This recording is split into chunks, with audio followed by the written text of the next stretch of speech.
Hey guys, so today I'm going to be doing my Fantastic Four casting video. Like always, I'll be doing an older version and a younger version of the characters. But with the Fantastic Four, I kind of imagine them as an older team. So I am going to be casting younger versions, but if we were to see these in the film, it would just be like a 5 minute flashback or something like that. So I'm going to be covering the main members of the team. So obviously you've got Reed Richards, Susan Storm, Johnny Storm, Ben Grimm, and I'll also be covering Doctor Doom because he is like the ultimate four of the Fantastic Four. And he's like a great Marvel villain just in general. So I'll also be covering him.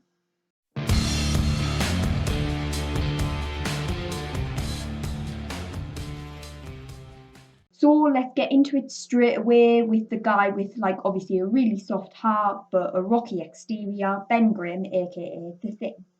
So when I picture the Thing, I want somebody quite blocky, like a blocky physique, quite muscular, quite rough looking, and like looks quite hard, but is actually very soft and has soft eyes and can act really nice, even though he's got a deep voice. So I went with Gerard Butler from Olympus Has Fallen and Angel and London Has Fallen, like all them random places have fallen. He's from that series and 300, I think it's called. I've never seen it. So I went with him because I think he's got a deep voice and he's got that quite blocky physique that I would imagine Ben Grimm to have. But he does have quite nice eyes, and I feel like he could play a very soft character, but then hard when he needs to be as well. So I think that's perfect for Ben Grimm.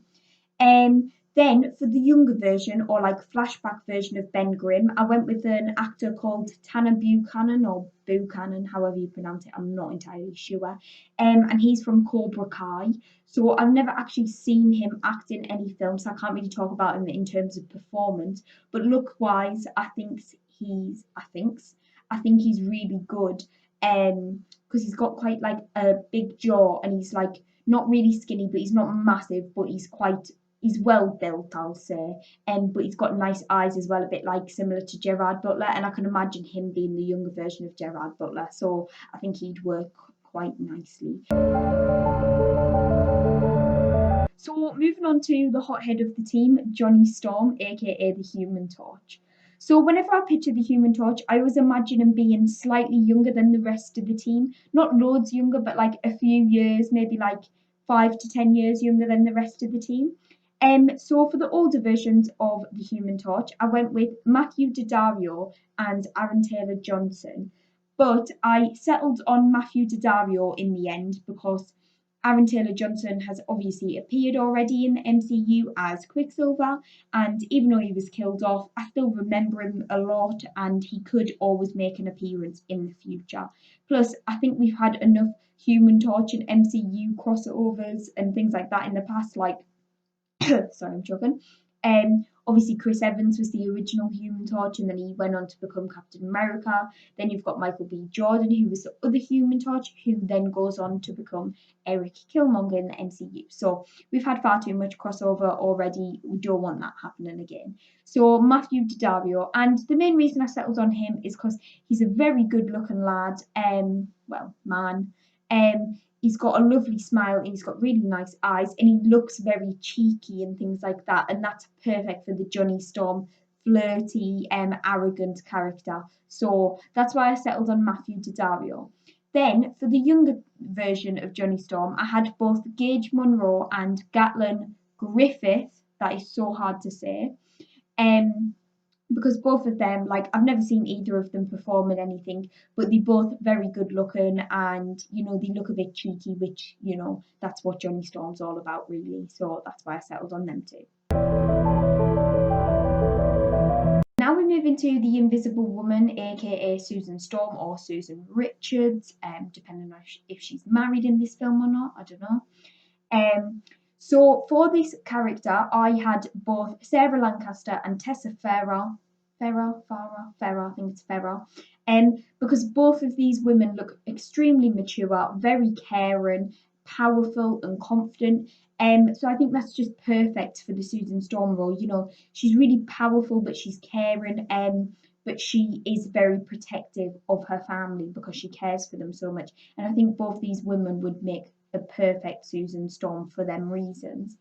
Now for the younger version of Susan Storm, I went with Amelia Jones, who I think could make a perfect nerdy and shy and not very outgoing younger version of Susan Storm, quite kept to herself, more of like a scientist, a bit nerdy.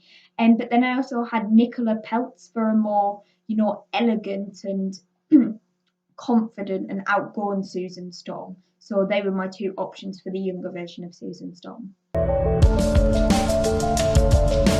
So now for the big brain behind the Fantastic Four team, Reed Richards, aka Mr. Fantastic. For the older versions of Reed Richards, I had both Thomas Gibson from Criminal Minds and Patrick Dempsey from Grey's Anatomy. That's the one.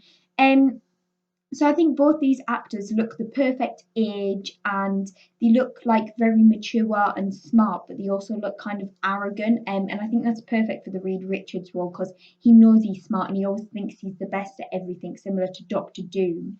So I think them two would be great for that role. And personally, I think Thomas Gibson has the face of Reed Richards, or what I would imagine the face of Reed Richards to look like, a little more than Patrick Dempsey. But Patrick Dempsey has the hair that I would expect from Reed Richards because I've seen photos of him and he's got like grey bits going through his hair, like not as much as Reed Richards, like just that part, but a lot of his hair is grey and he suits it, and just his hairstyle more so than Thomas Gibson. So it's a bit of a debate between them two, but I think they could both be great in the role. Then for the younger version of Reed Richards, I went with an actor called Miles Bakshi. So I've never seen him in anything, but as soon as I saw the photo, I was like, oh my God, he looks so innocent. He really looks like quite nerdy and just, like nerdy, innocent, and like somebody who really doesn't want conflict and really can't protect themselves. So I thought he'd make a perfect Reed Richards, like a nerdy scientist that, say they were doing a flashback with him and Ben Grimm, Tanner Buchanan would protect this version of Reed Richards. So yeah, I just thought he's nerdy. He makes the perfect younger version of Reed Richards. Now for the ultimate villain of the team, Doctor Doom. So for the older version of Doctor Doom, I went with Javier Bardem. So what can I say? He's just a phenomenal actor, and we know he can be a great villain. Like we've seen him in James Bond, No Country for Old Men. Oh my God, in No Country for Old Men, I was shitting my pants every time I saw him. He's just a great actor. So yeah, there's not much you can really say. I just think he'd be perfect. He's got the voice, he's got the facial expressions. He just looks intimidating, but you can feel sorry for him as well, I feel like. Which you do with Doctor Doom a bit, like with the story with his mum and shit like that in the comics. But yeah, Javier Bardem, just perfect. So for the younger version, I went with Nicholas Hamilton and Tom Taylor, and I think both of them look quite, aggressive for younger actors. So that's why I went with them two, because you want Victor Von Doom to have a bit of an aggressive look to him. You want him to have that anger built up already from childhood, and then it like continues with him throughout his life. The only issue is if Javier Bardem was our older version of Doctor Doom, and then you had either Nicholas Hamilton or Tom Taylor, it just wouldn't be believable at all because these two are both white and they've got like blonde or gingery coloured hair, light brown hair, whereas Javier Bardem is Spanish and obviously has very dark features. So that definitely wouldn't be believable. But I couldn't find a Spanish actor that I thought would be a great young version of Doctor Doom. So let's just pretend it all makes sense. Yeah, so they're my casting choices. So that's going to wrap up my Fantastic Four casting. These are obviously just my opinions on who I think would be good in the roles, but I'd love to know your thoughts. Like, who would you cast in the role? Would you have a younger version of the team, an older version of the team? What would you like to see in the Fantastic Four movie? Leave me your pictures or ideas for the film. That'd be great. I'll be leaving my Instagram link in the description below because I do a daily watch list and daily Marvel movie reviews on there. I'll also take, recommendations for videos and things like that you might want to see. If you could leave this video a like and subscribe to my channel for more content like this, that would be absolutely great. And like always, I hope you've enjoyed this video and I hope to catch you all in the next one. See you later, guys.